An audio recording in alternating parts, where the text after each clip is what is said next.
Chapter 2. Freedom and Liberty in the Kingdom. Freedom was not easily won, and it is not easy to keep. There have been only two kinds of people on the earth, those who were free and those who were not. Of all the millions who have lived, only about 3% have known freedom. Our heritage of faith, 1-2. The great and mighty nations of the world have made slaves out of their captives, and also of their own citizens. If you had been born in Assyrian 15 centuries before Christ, you would have lived under cruel, bloodthirsty kings who were continually seeking new conquests and the riches of other nations. You probably would have served in the army, which required you to fight until a battle was over, and then to march on to another battle and fight until you were dead. You would never have known freedom, only marching, fighting, and killing. If you had been an Egyptian, you would have believed that your pharaoh ruled by divine right and divine birth, that he was a god who could do no wrong. You would have lived in a little mud house, watching thousands of slaves work under the taskmaster's lash. You would have probably worked in the quarries or the mines, plowed the lands, or served in the army. All the land as well as its riches were the property of the pharaoh. Chances were that you would have lived, worked, and died as a slave. As a member of the Greek civilization, you would have honored the pagan gods, and would have been allowed no freedom. You would have served the ruling class whose goal was to obtain wealth and luxury. Your labors for these weak and selfish leaders would have been in vain, as they soon fell to the powerful Roman armies. If you had been born a Roman, you still would not have enjoyed any more freedom, for Rome was held together by powerful emperors and huge armies. You probably would have served in the military, been a laborer on the empire roads and buildings, or just become another serf. The Caesars were cruel, corrupt, and vicious, and Roman citizens had to suffer under their insanity. If you had been born during the first 1,000 years of Christianity,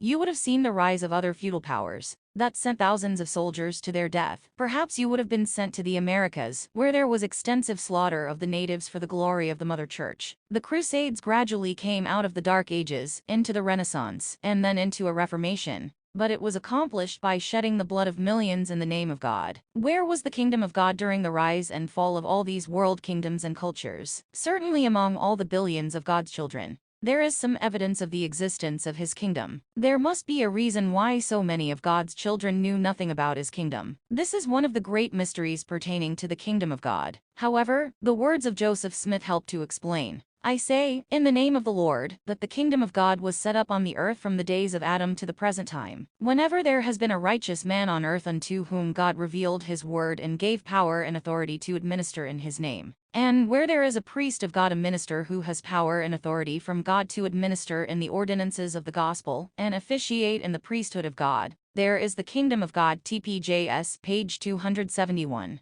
The problem with mankind is that they are more interested in their own little kingdom than in God's kingdom. They fight each other over land parcels, palaces, and pieces of gold more often than they do over freedom and liberty, which are basic elements of God's kingdom. Once again, the prophet Joseph commented, "But while one portion of the human race is judging and condemning the other without mercy, the great parent of the universe looks upon the whole human family with a fatherly care and paternal regard. He views them as his offspring, and without any of those contracted feelings that influence the children of men, causes his sun to rise on the evil and on the good, and sendeth rain on the just and on the unjust. He holds the reins of judgment in his hands. He is a wise lawgiver, and will judge all men, not according to the narrow, contracted notions of men, but according to the deeds done in the body, whether they be good or evil. TPJS, page 218. Joseph had a deep love of liberty. It is a love of liberty which inspires my soul. Civil and religious liberty to the whole of the human race. Love of liberty was diffused into my soul by my grandfathers, while they dandled me on their knees. TPJS, page 313. The kingship of God on earth is represented through his righteous prophets, priests, and kings. When love of freedom and liberty is instilled deep within their hearts,